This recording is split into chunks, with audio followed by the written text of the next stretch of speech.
इस बीच ईरान से एक ब्रेकिंग न्यूज आई है। ये ऐसी खबर है जिसने इजराइल में तहलका मचा दिया है। ईरान ने अपने यहाँ इजराइल की खुफिया एजेंसी मोसाद के एक एजेंट को फांसी दे दी है। ईरान ने आरोप लगाया है कि मोसाद का वो एजेंट उसकी जासूसी करके इजराइल को सारी खुफिया जानकारी पहुंचा रहा था।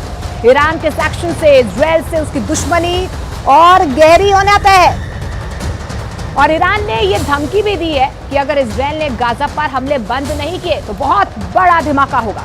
अगर ईरान ने यह धमाका कर दिया तो उसकी मचाई हुई तबाही के आगे गाजा की बर्बादी भी बौनी साबित होगी। मरने वालों की तादाद हजारों में नहीं लाखों में पहुंच सकती है। लेकिन सवाल यह है कि क्या ईरान ने परमाणु बम बना लिया है?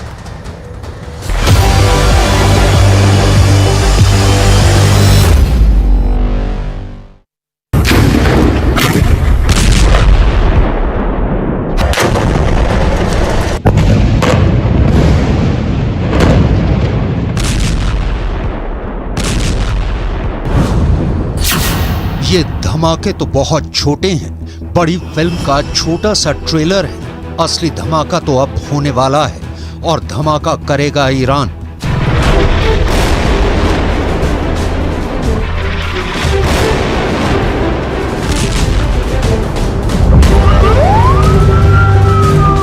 ईरान ने अगर बम फोड़ा तो वो दुनिया का आखिरी बम धमाका भी साबित हो सकता है, क्योंकि वो ऐसा ब्लास्ट होगा जो पूरी दुनिया की चीथड़े उड़ा देगा। ऐसा ब्लास्ट जिससे बचना नामुमकिन होगा। डर है कि ईरान सीधा परमाणु बम फोड़ेगा और वो परमाणु बम का टाइमर सेट कर चुका है।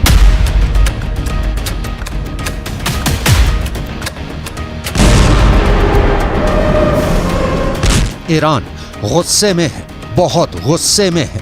गुस्से में उसने अपने दोस्त चीन से फोन पर बात की और साफ साफ कह दिया है कि इजराइल ने गाजा में अब हद पार कर दी है। उसने ईरान के सब्र का बांध तोड़ दिया है, इसलिए अब बहुत बड़ा ब्लास्ट होगा।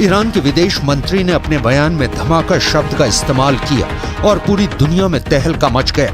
अमेरिका से लेकर ब्रिटेन और फ्रांस जैसे तमाम पश्चिमी देश खौफ से भर गए हैं।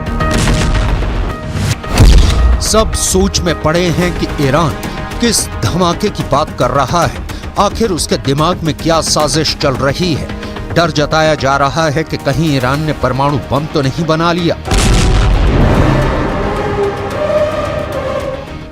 ईरान करीब 2 दशक से चोरी छिपे परमाणु बम बना रहा है, मगर ये बात वो मानता नहीं। वो कहता है कि उसके न्यूक्लियर प्रोग्राम का हथियारों से कोई लेना देना नहीं, उसका परमाणु कार्यक्रम एकदम शांतिपूर्ण है। मगर करीब 6 साल पहले इजराइल ने बाकायदा सबूतों के आधार पर ईरान के परमाणु कार्यक्रम का भंडा फोड़ दिया था।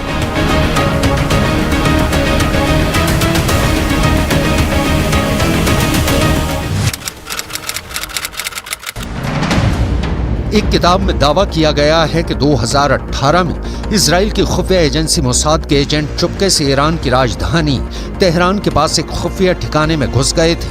वहां उन्होंने हजारों की तादाद में ऐसे टॉप सीक्रेट फाइलें चुरा ली थी जिनमें ईरान के परमाणु बम बनाने के कार्यक्रम का पूरा कच्चा चिट्ठा था। इसी साल मई में अमेरिका की न्यूज एजेंसी एसोसिएटेड प्रेस ने एक रिपोर्ट छापी थी जिसमें दावा किया गया था कि ईरान ने अपना एक परमाणु प्लांट जमीन के इतने अंदर बनाया हुआ है कि अमेरिका की मिसाइलें भी उसे भेद नहीं सकती। एसोसिएटेड प्रेस ने अपनी रिपोर्ट में दावा किया था कि ईरान तेहरान से करीब 225 किलोमीटर दूर नतांज न्यूक्लियर प्लांट के पास पहाड़ों में सुरंगें बना रहा है। जमीन में 260 से 328 फीट तक गहरी सुरंगें। ये गहराई इतनी ज्यादा है कि माना जा रहा है कि अमेरिका के बम भी ईरान की सुरंगों का कुछ नहीं बिगाड़ सकेंगे। यूरोप के भी कई देशों की इंटेलिजेंस रिपोर्ट कहती है कि ईरान परमाणु बम बनाने के इतने करीब पहुंच चुका है कि वो बहुत जल्द अपना पहला परमाणु बम टेस्ट भी कर सकता है।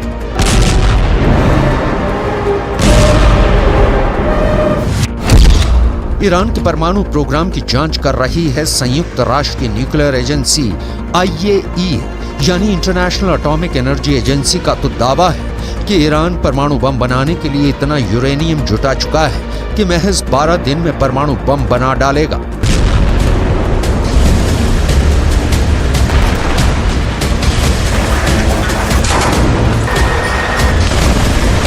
ये दावे डरावने हैं क्योंकि जब से हमास ने इजराइल में घुसकर हमला किया है तब से ईरान के न्यूक्लियर प्रोग्राम से पूरी दुनिया का ध्यान हटा हुआ है। ईरान के जिस परमाणु कार्यक्रम से अंतर्राष्ट्रीय मीडिया की नजरें नहीं हटती थी वो युद्ध की रिपोर्टिंग में लगा है। ईरान के परमाणु कार्यक्रम पर गिद्ध की तरह नजरें गड़ाए बैठे अमेरिका और इजराइल जंग में उलझे हुए हैं। रक्षा विशेषज्ञों का कहना है कि ईरान इसी बात का फायदा उठाकर चोरी छिपे धड़ल्ले से परमाणु बम बनाने में लगा है।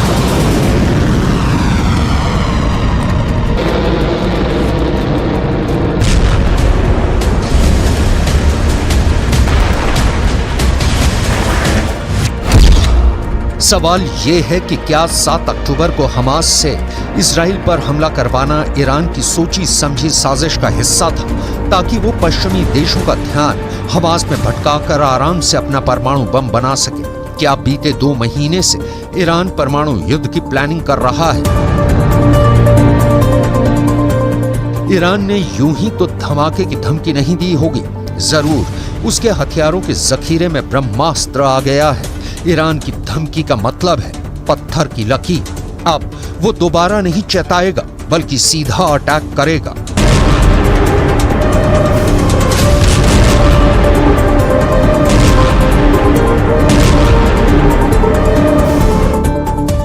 ईरान के विदेश मंत्री ने फोन पर चीन के विदेश मंत्री से यह भी कहा कि गाजा की जंग पूरे पश्चिम एशिया में फैल चुकी है। अभी तो बस लेबनान का हिजबुल्लाह और यमन के हूथी विद्रोही हमास के साथ खड़े हैं। आगे चलकर कई और देश इस जंग में कूद जाएंगे। ऐसे में अगर इजराइल ने अब भी हथियार नहीं डाले तो फिर जंगों का ऐसा विस्फोट होगा जिसमें पूरा का पूरा पश्चिम एशिया तबाह हो जाएगा। फोन पर चीन के विदेश मंत्री ने ईरान के विदेश मंत्री को समझाया कि गाजा की जंग का सिर्फ एक ही समाधान है और वो ये है कि इजराइल के साथ फिलिस्तीन के लोगों को भी उनका देश दिलाया जाए। मगर ईरान इजराइल को खत्म करने की कसम खाए बैठा है। वो पहले ही दो टूक कह चुका है कि पूरे फसाद की जड़ ही इजराइल है। इसलिए जब इजराइल नक्शे से मिटेगा तभी पूरी दुनिया में शांति आएगी।